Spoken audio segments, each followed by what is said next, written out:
super leg ឃើញ super leg ឯងសរសេរនៅ Facebook ហ្នឹងជា Facebook ពិតប្រាកដឲ្យថា comment ជើ comment មានន័យថាខ្មែរប៉ះជាមួយនឹងខ្មែរហេតុអីបានជាសរសេរពាក្យបែបហ្នឹងทำไมเขียนก็เห็นก็เคยบองปูนข้างเคียงอ่ะครับก็เลยแบบปักเมสเองกับเมกี้กับเมก็เลยว่าเมปักเมមួយទៀតដោយសារតែយើងមានឈាមជ័រជាខ្មែរដែរបានន័យថាពីមុនមកក៏យើងក៏ជាខ្មែរដែរបុកខ្មែរបូរីរំនិយាយអញ្ចឹងឪពុកម្ដាយរបស់พ่อแม่របស់ Super Leg ហ្នឹងគាត់ចេះនិយាយភាសាខ្មែរច្រើននេះហើយគាត់ស្រឡាញ់ក្បាច់បដាល់គុណខ្មែរឬក៏បដាល់សេរីនេះច្រើនទេក៏និយាយបាទក៏កងតាកងនិយាយក៏និយាយខ្មែរចា៎និយាយខ្មែរនៅផ្ទះបាទនៅផ្ទះក៏មិនបានថានេះទេក៏មេអូក៏ខ្មែរនិយាយខ្មែរអីក៏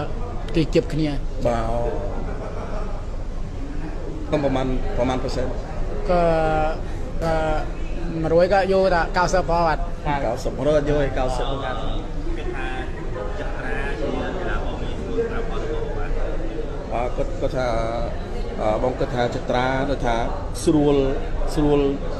វាយស្រួលយកឈ្នះចត្រាឬក៏ពិបាកតិចក៏នឹងយកឈ្នះនិយាយដែរហ្នឹងហើយថាពិបាកឬក៏ស្រួលក៏มันងាយទេបាទน่าจะលំបាក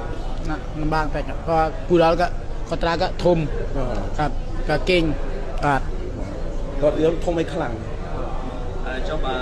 ថ្ងៃណាមួយមានសង្វៀននៅខ្មែរចង់ឲ្យគាត់ទៅវាយនេះទៅគាត់ទៅចុះបើមានសង្វៀននៅប្រទេសខ្មែរចង់នាំឯងទៅវាយនៅនោះបងទៅក៏បានបាទติดต่อមកក៏มันยากទេបាទអត់ពិបាកទេថាទៅទៅបាទអត់មានពិបាកមើលវីដេអូមើលអុយតលอดមើលគេដល់មើលគេអុយតលอดពេលមើលឲ្យដឹងពីអាវុធទៅសម្រាប់ខ្លាំងមកចត្រាបានចំណុចទីបាទចត្រាអាវុធឆ្វេងទឹកឆ្វេងនេះក៏មានសោកកែងឆ្វេងទាត់ឆ្វេងជើងឆ្វេង